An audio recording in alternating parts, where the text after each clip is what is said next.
Hi again, welcome back on the Sika. So today let's make Kadi, and when it comes to comfort food, Kadi tops the list, of course. So every household has their own recipe, but today let's make my version of it. It's basically a yogurt based dish, and the pakodis are in the curry. The pakodis or the pakodas are made out of chickpea flour, and I'm using fennel, coriander, cumin, and some ajwain that goes into the chickpea flour.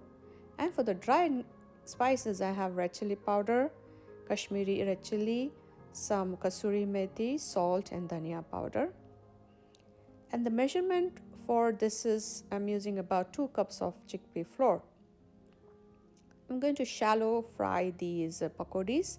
So I let the oil heat up in the pan. I'm using sunflower oil today. So let's get started.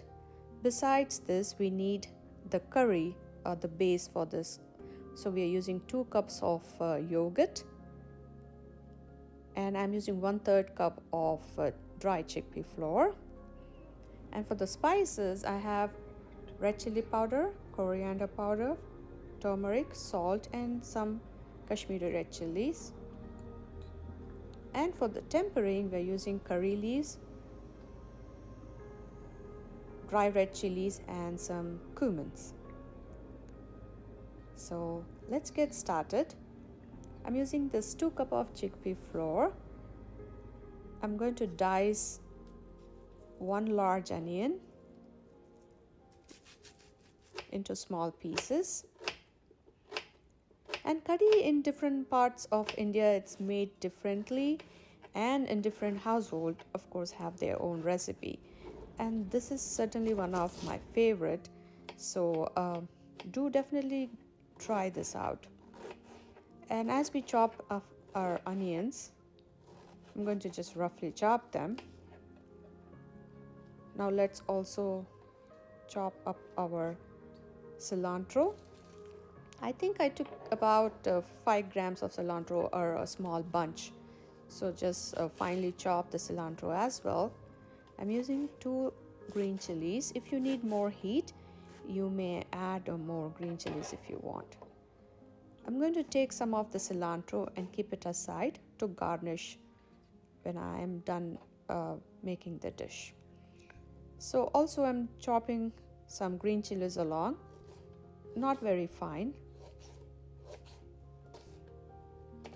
And if you need more chilies, obviously you can add more depending how spicy you want to eat. So I'm using about 2 cups of chickpea flour. I'm going to use all of these chopped onions and the cilantro and the green chilies into the chickpea flour.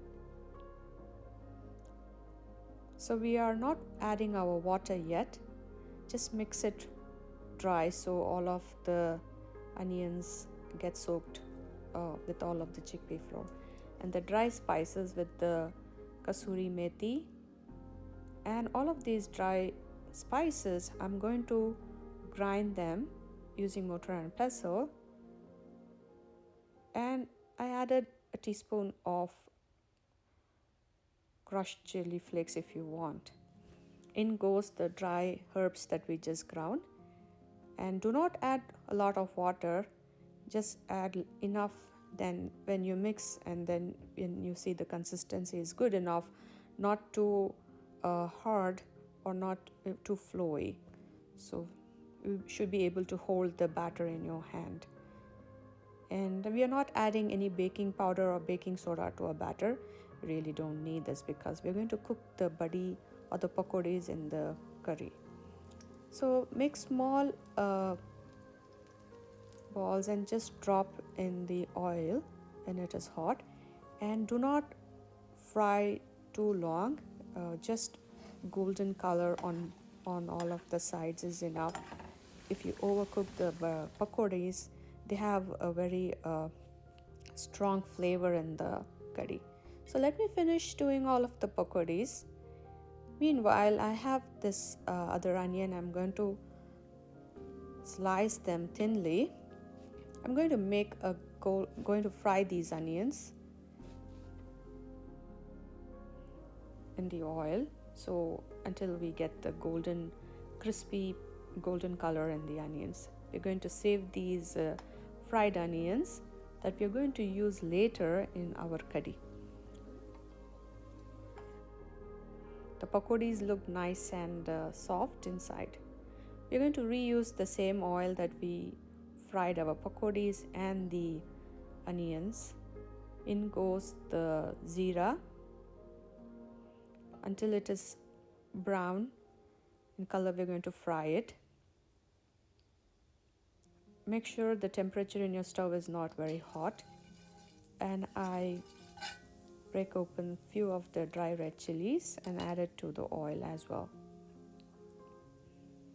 So it took me around 5 minutes, and in goes the curry leaves. Make sure to tear the curry leaves with your hand. It gives a better flavor when the curry leaves are teared and added to the oil.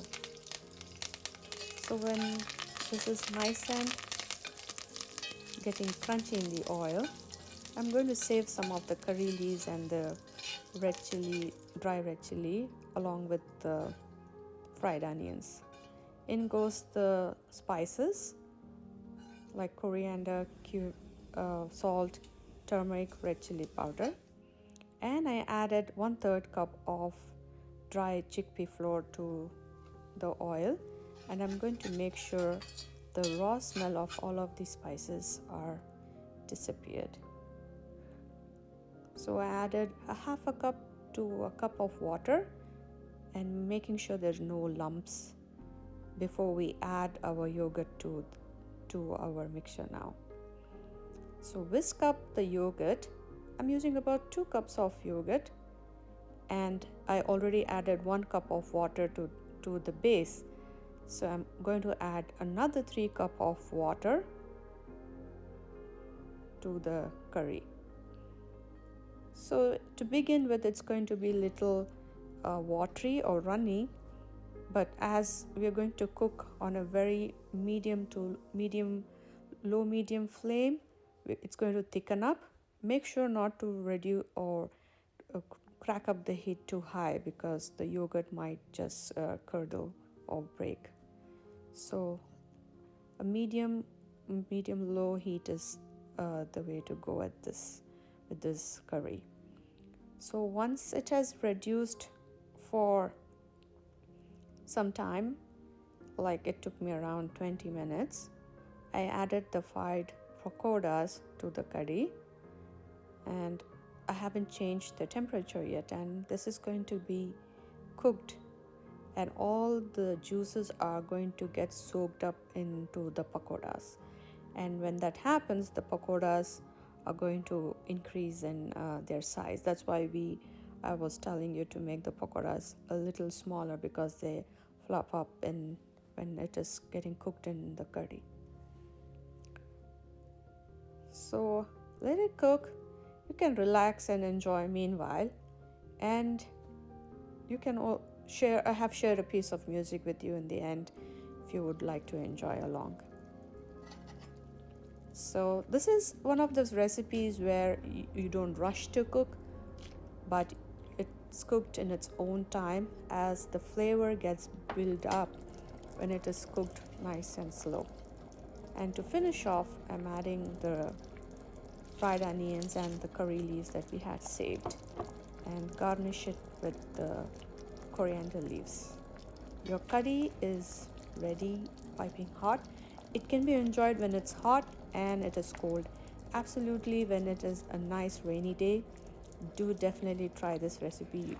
It's really delicious and very comforting. With nice hot white rice, you must really try.